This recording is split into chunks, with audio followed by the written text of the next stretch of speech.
So what's up mga dre, for today's video at samahan nyo ako mag-coins out ngayong araw dahil birthday ko. Kailangan natin ng budget. Let's go! Kuhanin na natin yan.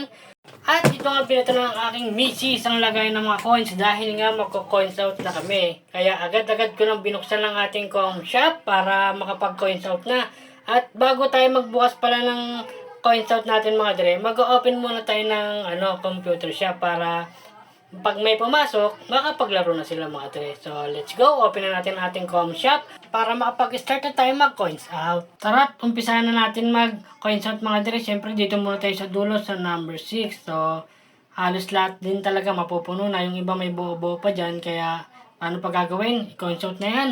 Dahil birthday ko nga, kakain tayo sa labas. So, abangan nyo yung pagkain namin sa labas. Sa labas talaga, pero meron kaming magic. May technique kami doon para makatipid. So, let's go!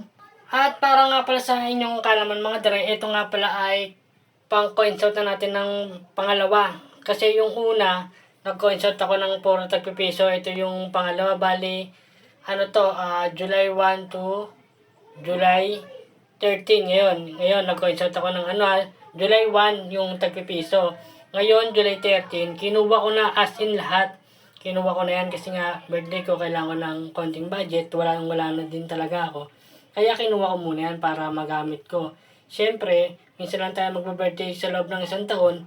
Kailangan may konting celebration kahit kain sa labas. Kung meron man konting handaan dyan sa bahay, di mas okay, mas masaya. Pero mas gagawin ko na lang maganda sa labas. Doon na lang kami kakain para iwas na sa hassle, yung ligpitin, mga ganun-ganun pagkain, uwi na. Tapos pahinga na, diba?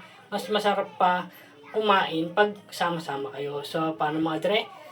Coins out na yan lahat. At kung nakamagkano nga pala tayo ngayong araw from July 1 to 13. So, yun nga mga dre, ang tanong ay nakamagkano tayo sa loob ng July 1 to 13. Bali, naka 13.5 din tayo mga dre. Yan, kasama na yan. Yan, lahat yan. Total yan, total package yan 13.5. So, paano mga dre, hanggang dito na lang. Maraming salamat. Wag niyo palang kakalimutan mag-like, comment, and share, and follow mga dre. Hanggang dito na lang. Maraming salamat.